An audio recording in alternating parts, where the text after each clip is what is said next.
de s'impliquer dans la société et d'accompagner l'évolution du pays vers un développement économique et une stabilité politique. Pourquoi ne pas travailler à rendre le pays vivable, civilisé, car un pays sans éducation ne pourra jamais progresser. Et une jeunesse sans éducation ne pourra jamais réussir, affirme John Kennedy. On poursuit pour dire que la jeunesse est l'avenir en chantier d'un pays, son moteur de développement. Les jeunes sont appelés à remplacer les vieux, à œuvrer pour le changement d'un pays. Un changement qui ne peut se faire que par le biais de l'éducation. Pour la majorité d'entre eux, rien n'est plus important que de faire des études universitaires ou encore professionnelles après le bac, ou plutôt dire après les études politiques. Ils le considèrent comme étant une trajectoire de devenir autonome, une occasion de construire une carrière intéressante, sachant que ces études requièrent une certaine importance dans leur vie et dans la bonne marche du pays. Dans certains pays comme les États-Unis, la France, le Canada, les dirigeants créent des conditions d'éligibilité pour l'épanouissement des jeunes. Ils mettent en place des conditions favorables à leur apprentissage. Par contre, chez nous en Haïti, les études sont devenues très difficiles, surtout à cause de l'insécurité qui y règne.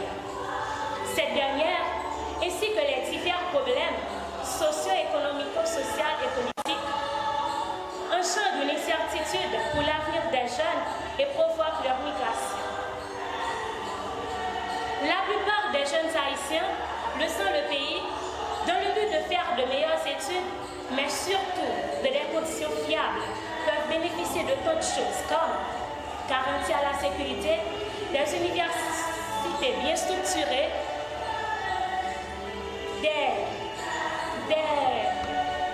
des personnels qualifiés, des bourses d'études et même une assurance de travail. À la vue de tous, Haïti demeure un pays où l'apprentissage des jeunes est devenu très affaibli et les causes sont plutôt dues à la vétusté des locaux scolaires, le niveau de qualification des étudiants, notre extrême pauvreté, les risques sécuritaires, pour ne citer que ceci. Par-dessus tout, l'éducation est la clé du développement, un puissant facteur de changement. En analysant les conditions de vie difficiles de nos étudiants en Haïti, rester dans notre pays est se préparer un avenir sûr ou le gâcher.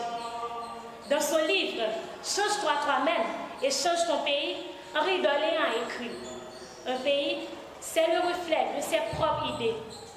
Un pays, c'est le reflet des idées que ses propres élites se font de lui. Et vous, quelle idée vous faites de votre pays? C'est l'idée que vous faites de lui qui va commander vos paroles, vos pensées et vos actions à son endroit. Il vous faut vivre avec l'idée d'un pays merveilleux afin de pouvoir y vivre.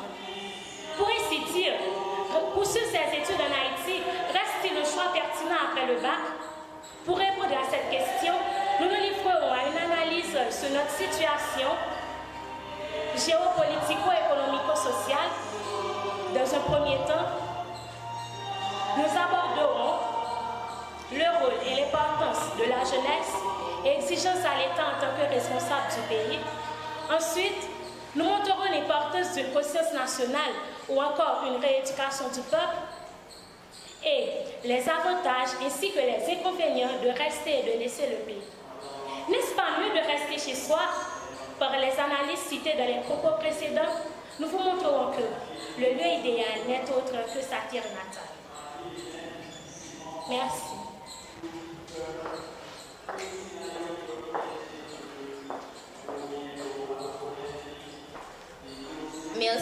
Merci à l'École Notre-Dame d'Altagrace. Maintenant, c'est Institution Georges Mock. Je fais place à Institution Georges Mock. Merci. Les membres du jury, le personnel organisateur de Corée, distingués spectateurs et spectatrices, chers audiencières, bonsoir. Je me présente sous le nom de Berline Fénélon, représentante de l'Institut Georges Moore, au grand final d'un oratoire autour du thème « Poursuivre ses études en Haïti reste-t-il un choix pertinent ?» Pour commencer, on va essayer de faire une mise en contexte des mots-clés de ce sujet. Située de la Caraïbe, la première république noire du monde compte une population de 11 millions d'habitants qui y résident avec un revenu inférieur à 2 $. Selon les données, ce sont les données de la Banque mondiale. Ravagée par une instabilité socio-politico-économique persistante, voilà les caractéristiques de notre précieux Haïti. D'après le professeur Hérold Toussaint, l'université est un travail, l'étude est un travail qui peut réaliser qu'avec curiosité, intelligence et méthode. Donc, ce sont les 3 piliers d'une étude. Faisons une mise en contexte de ce qu'est l'étude en Haïti. Comme vous l'avez bien dit vous-même, le reflet du pays n'est autre que le reflet de ses propres idées. Donc, en regardant Haïti, il n'y a pas de différence à ce qui traverse vraiment les universités d'Haïti. Un choix pertinent est un choix approprié, un choix logique. Poursuivre ses études en Haïti, reste-t-il vraiment un choix pertinent? Pour nous, ça ne l'était pas. Et je ne pense pas que cela l'est. Merci.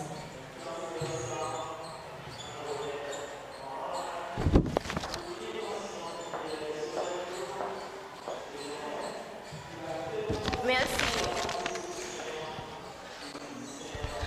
S'il vous plaît, un tonnerre d'applaudissements pour ces jeunes filles qui représentent ces écoles. S'il vous plaît.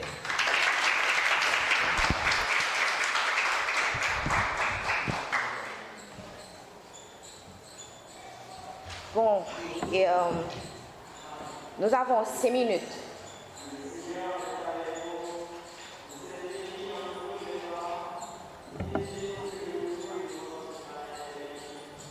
Nous avons 5 minutes pour clarifier, pour contrôler, pour... Excuse-moi.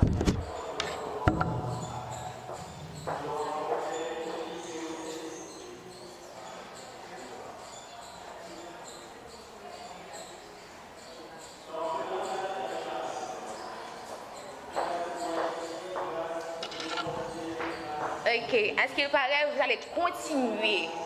Donc, sur ce, institution, École Notre-Dame d'Altagrace, s'il vous plaît, vous pouvez continuer.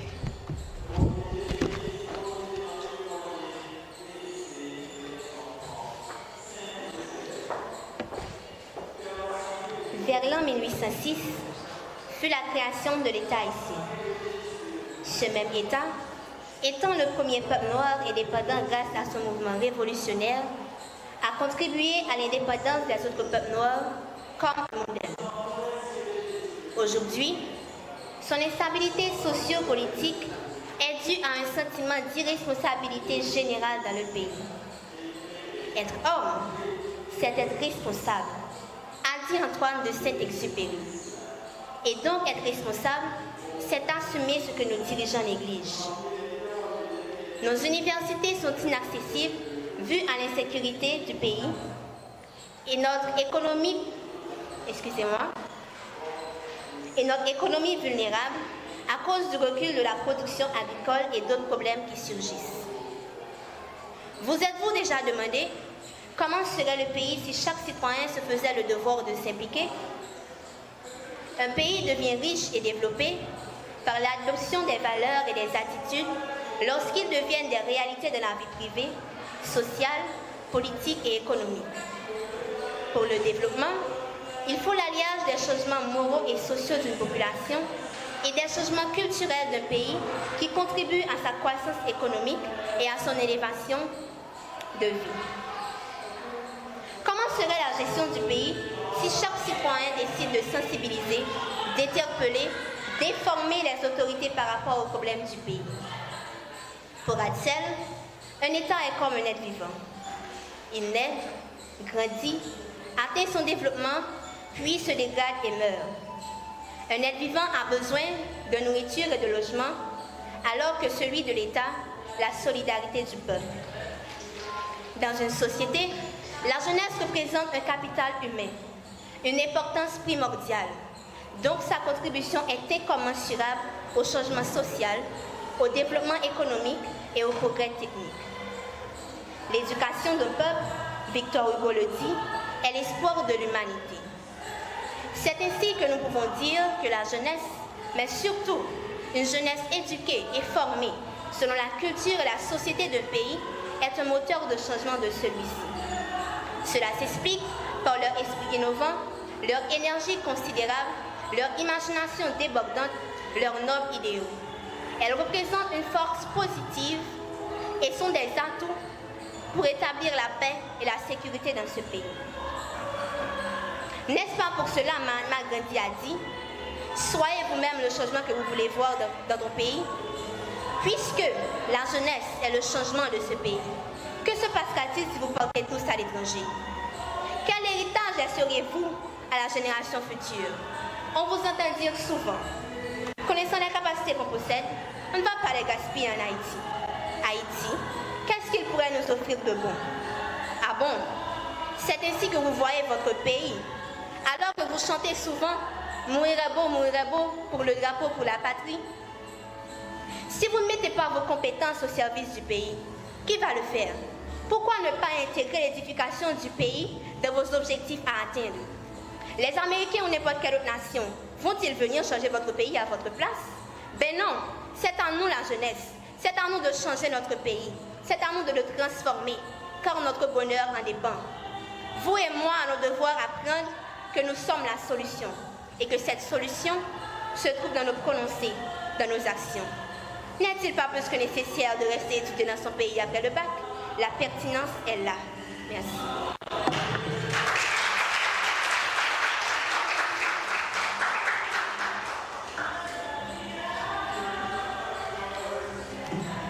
Ah bon? Si j'ai bien compris, laisser le pays signifie qu'on n'est pas patriote? C'est ça? Oh là là. Selon la pyramide de Maslow, pyramide des besoins, il y a 6 grandes étapes pour qu'une personne puisse se réaliser. D'abord, en satisfaisant les besoins physiologiques, composés de besoins de se nourrir, de se vêtir, de se loger, etc. Juste après, vient les besoins de sécurité, environnement stable, sans anxiété ni crise. Après, on y trouve des besoins d'appartenance, donc d'obtenir ou bien de travailler pour avoir un statut social. Ensuite, besoin d'estime, besoin de se réaliser, etc. En regardant le pays, on voit que fait en Haïti nous fait déjà victimes. Comment pouvons-nous l'expliquer? En rentrant ici, devant l'église, quand vous regardez les gens, on voit la misère, la pauvreté. Donc, dans une situation où l'instabilité, où le kidnapping, où le viol nous emporte tous, donc comment pouvons-nous affirmer que de rester en Haïti est un choix pertinent? Mettez vos pieds à terre.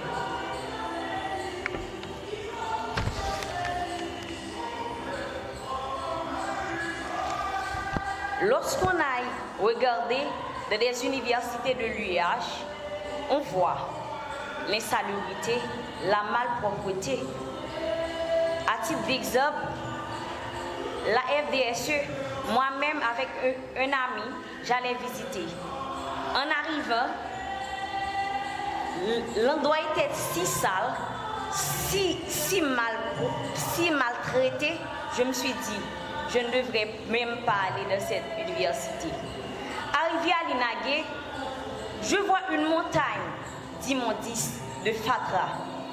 Telles sont nos universités. Selon les données de l'UNICEF, en 2018, parmi les toutes 100% des écoles haïtiennes, seulement 9% des écoles qui sont des écoles publiques. Donc déjà, ça nous montre quel est notre état. Vu à tout ce qui se passe en Haïti, rester en Haïti n'est pas un choix pertinent. Et comme je l'avais dit, rester en Haïti n'était jamais un choix pertinent. Regardez Claudine Gay. Aujourd'hui, on voit sa position. Si elle était restée en Haïti, vous penseriez qu'elle occuperait cette place? Regardez Jean-Philippe, aujourd'hui. Penseriez-vous s'il était resté en Haïti, il aurait occupé cette place? Regardez Maître Dorval. On l'a assassiné. Notre président, on l'a assassiné. Vous pensez de rester en Haïti est un choix pertinent? Sans oublier Saint-Hilaire qui a pris une balle à la tête dans une université. Il était assassiné, maltraité par les forces de l'ordre. Regardez, il y a des chars brûlés par des gangs. Et 60% du territoire du capital se sont occupés par des gangs armés. Donc, dans ce climat d'insécurité, dans ce climat où la terreur envahit, donc si j'ai laissé Haïti, cela fait de moi un non-patriote, je n'y crois pas.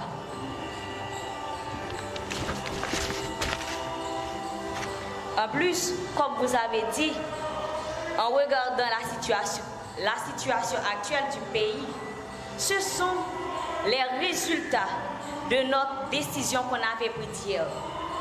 Et si aujourd'hui, on voit que l'État ne fait rien, donc cela veut dire qu'il n'y aura pas un demain qui sera mieux.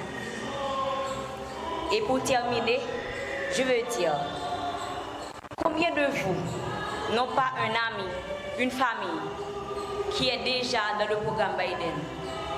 J'aimerais savoir. Merci.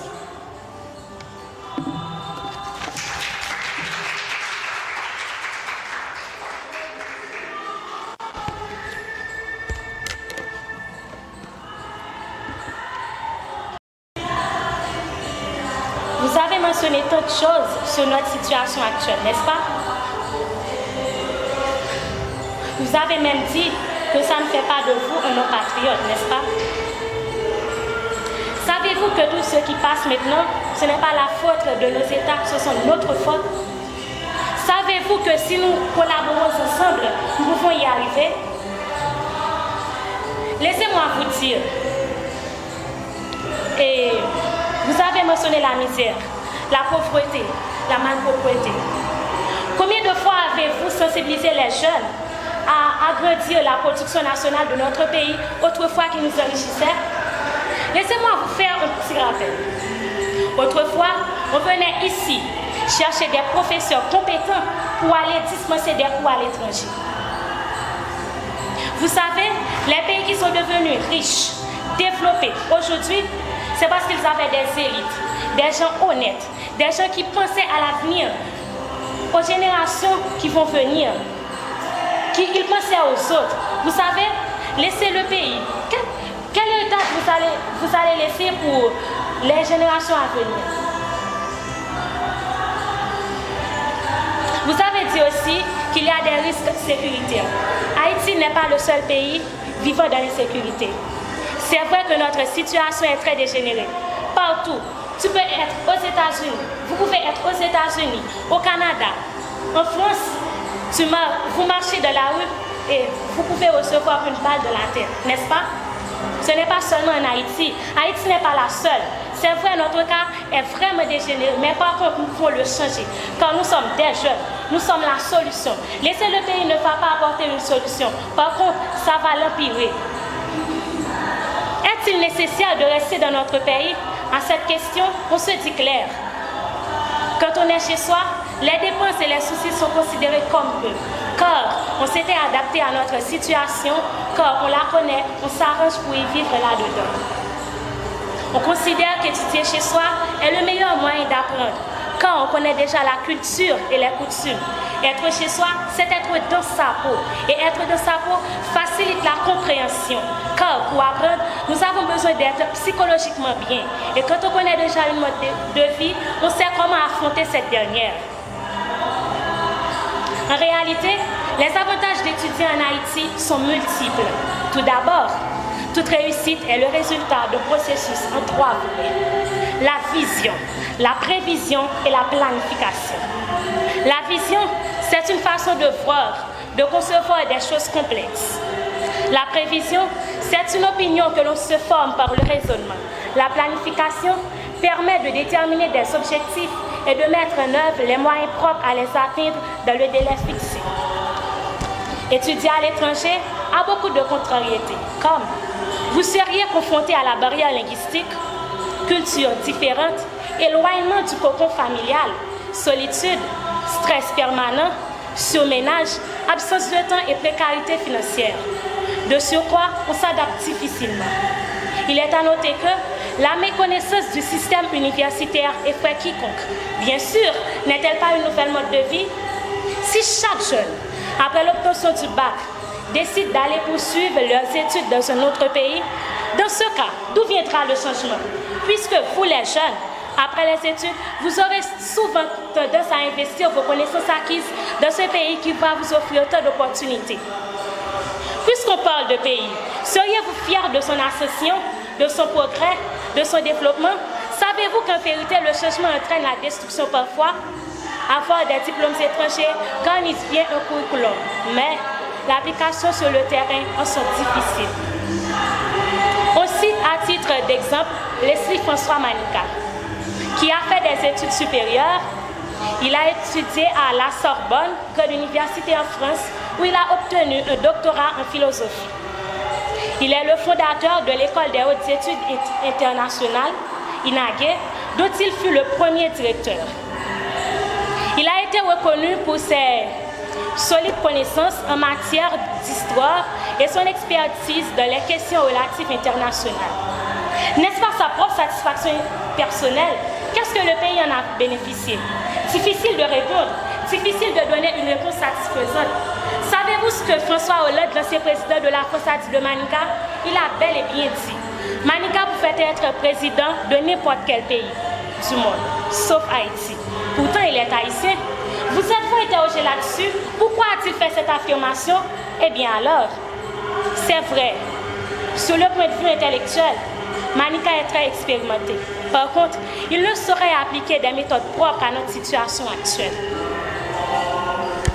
Alors, l'idée que nous faisons de notre pays, de notre Haïti très cher, de notre Haïti belle, prospère, grande, développée, ne pourrait se matérialiser qu'en contribuant à son développement, à son changement. Quand nous les jeunes, après le bac, nous décidions d'aller étudier à l'étranger. Les autres pays qui nous offrent beaucoup d'opportunités, franchement, nous serons toujours flattés de vivre cette expérience, de vivre dans ce confort. Par contre, nous travaillons au détriment de notre propre terre natale. Nous contribuons à faire prospérer ces pays. Par contre, nous pouvons être utiles aux nôtres. Il y en a qui vont étudier à l'étranger qui reviennent. Par contre, ils s'adaptent difficilement à nos coutumes, nos tendances et nos cultures parce qu'ils en sont déjà désattachés. Pour ainsi dire, lorsque l'un de nous réussit de manière individuelle et que le pays n'a rien bénéficié, seriez-vous fiers? Seriez-vous en mesure de jouir de vos efforts? Bon sang, êtes-vous animés par l'esprit du patriotisme?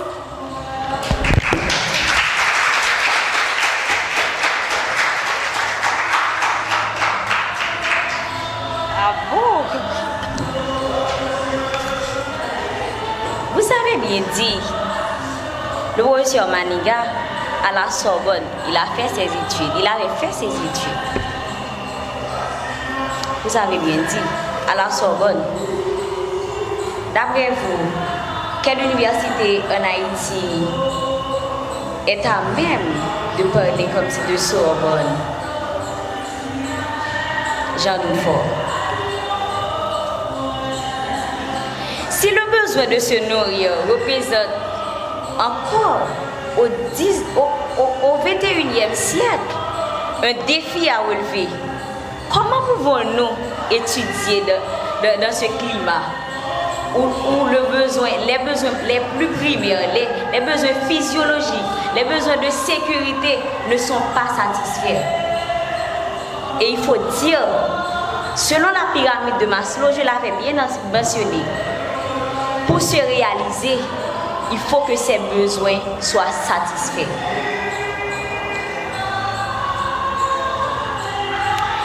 Vous parlez du développement du pays, ce sont les jeunes qui doivent s'en assurer. On a beau parler. Je vais vous poser une question. Combien de fois n'êtes-vous pas venu à l'école à cause de ce climat d'insécurité, de viol, etc.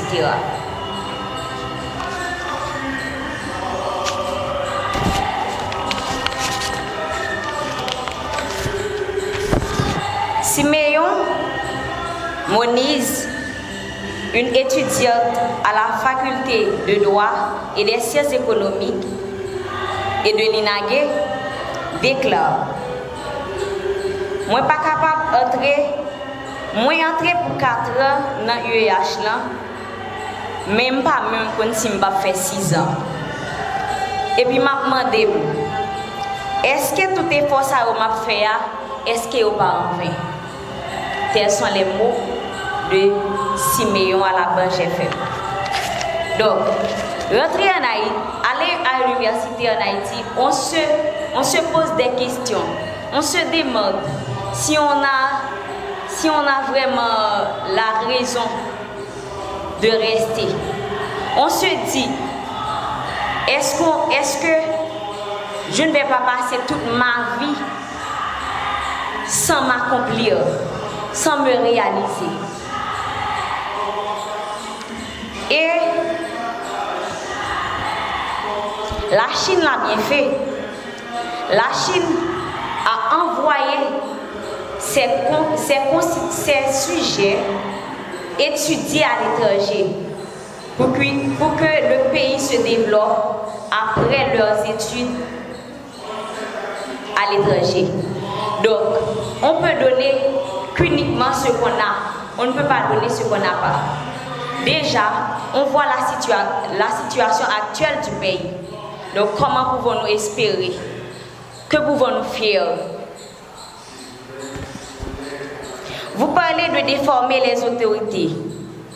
Ces autorités, comme vous l'avez bien dit, ils sont des autorités. Or, vous parlez de les déformer. Je n'y comprends pas.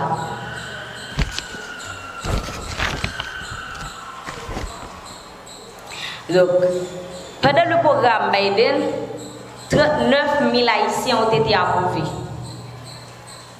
Donc, seriez-vous en train de dire que ces personnes-là sont dépourvues de sens en laissant le pays? Merci.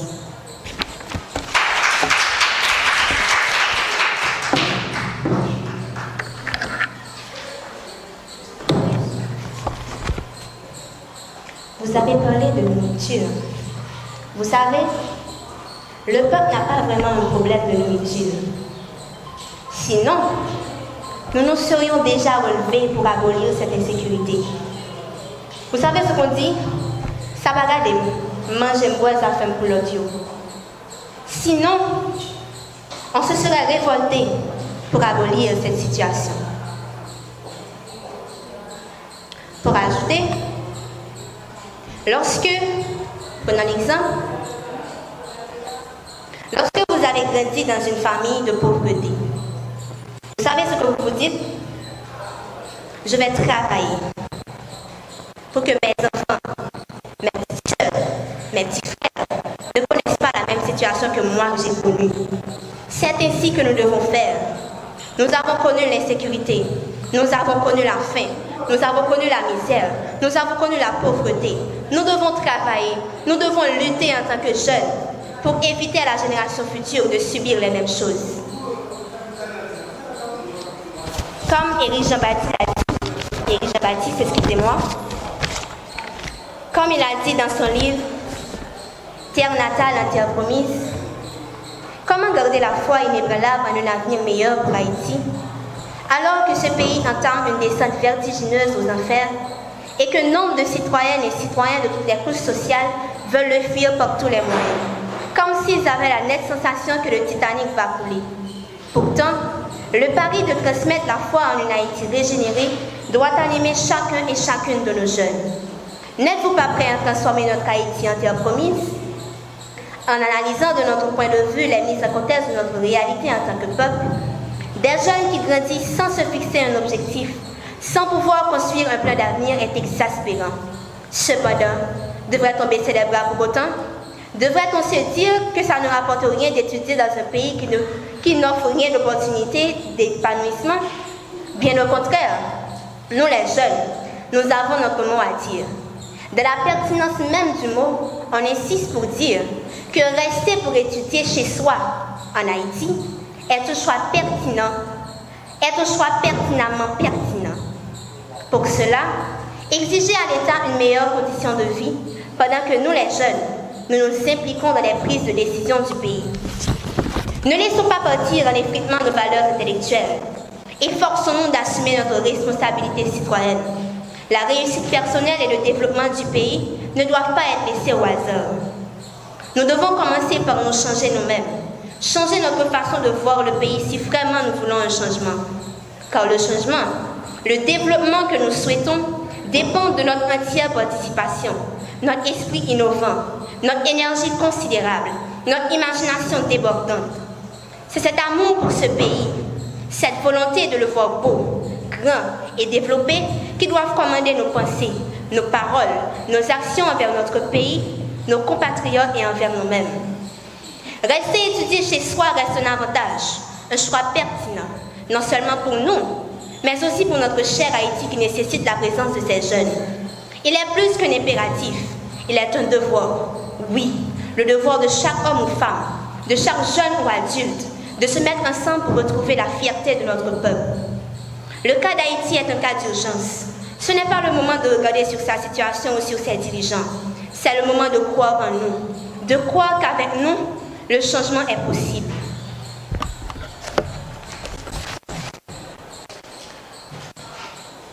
Vous voyez ce livre? Regardez-le. Regardez-le bien. Rien qu'en lisant ce titre, change-toi toi-même et change ton pays d'Henri d'Orléans. Nous voyons clairement que le changement de ce pays dépend du changement que nous faisons en nous-mêmes par rapport à ce pays. Nous répétons souvent Haïti par péril. Arrêtons de simplement le dire. Faites que vos pensées se matérialisent. Commençons par nous impliquer dans les affaires du pays. Parce que la caille s'épanne. Alors, construisez-le. Merci.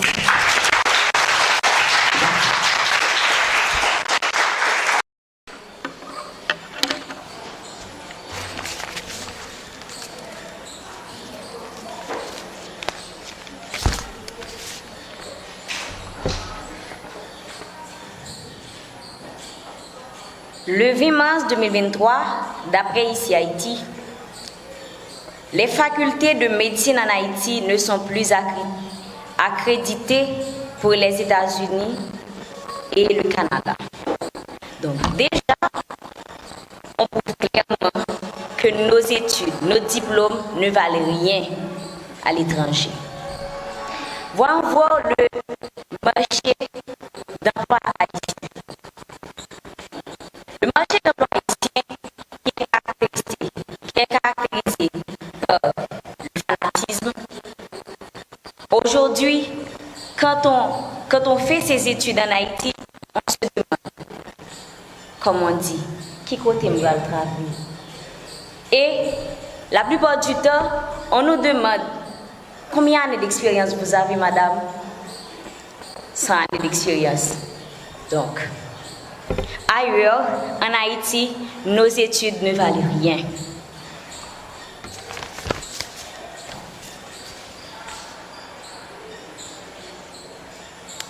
Il faut dire que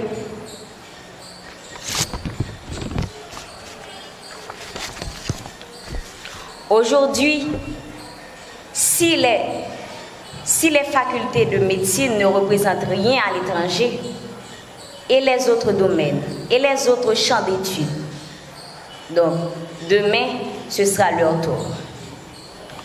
J'aimerais vous poser une question. En terminant vos études de baccalauréat, les études classiques, si on vous demande, vous allez rester? Croyez-moi, la première réponse que vous allez donner, c'est non. Ma fonge pour me laguer pied. Ce sera bien votre réponse. En plus de ça, aujourd'hui, quand on est haïtien, on se demande si on n'est pas une victime, un rejeton aux yeux de tout le monde, puisqu'Haïti fait partie des pays les plus pauvres du monde. C'est avec un grand regret, puisque nous sommes la première République noire. Chaque jour, on se contente de dire, nous sommes la première République noire, nous sommes ceci, nous sommes cela, mais vraiment, poursuivre ses études en Haïti, reste-t-il encore un choix pertinent? Je n'y crois pas, je ne pense pas et je ne l'ai jamais cru. Merci.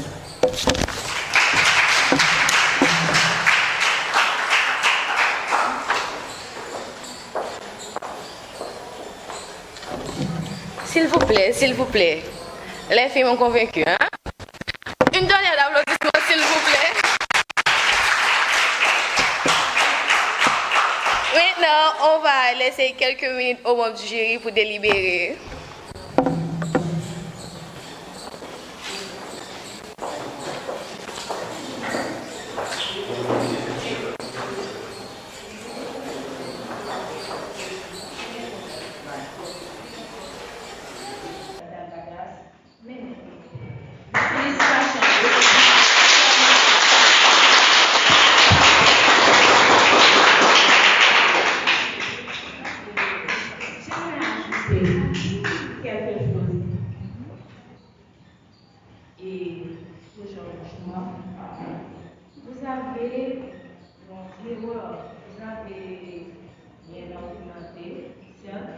Mais vous avez concentré votre sujet sur l'UEH. Oui, l'accréditation FMP, oui, donc ça fait l'actualité, certes. Mais pour étudier, si vous avez votre licence en informatique ou en gestion, vous pouvez poursuivre votre étude. C'est-à-dire, vous pouvez avoir votre diplôme de licence en sciences comptables et vous pouvez postuler dans une université étrangère et là, vous pouvez avoir une maîtrise. Donc, merci à ta grâce, merci Georges Mock. Sans plus tarder, je continue. Je remercie l'assistance et on va passer le micro à madame. Merci beaucoup. Excusez-moi, Madame Altagrace qui souhaite ajouter quelque chose. Vous voulez?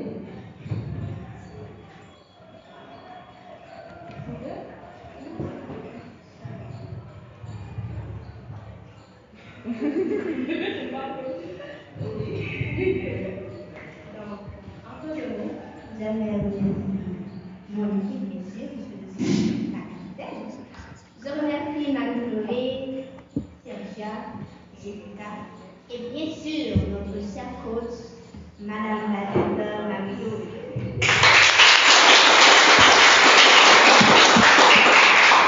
Merci à notre assistante, l'intellectuelle escale, et l'espoir et médecin.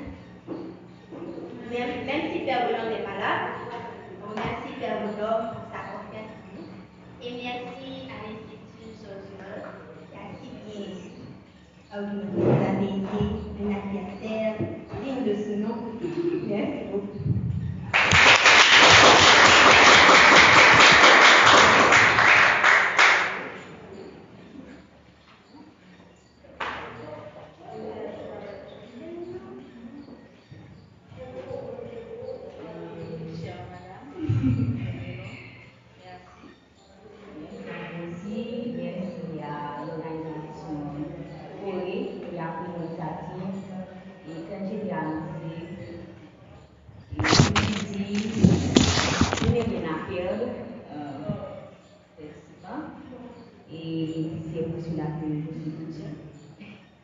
Merci, cher adversaire.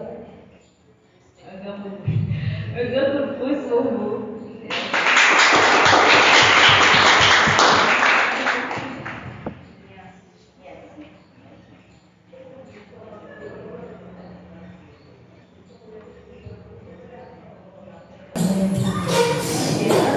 École Notre-Dame Altagrace. L'école à présent. Corée, c'est un nouveau lieutenant de Corée. Dans le cadre de ce cours, dans le laboratoire de l'éducateur, c'est la première question. Merci.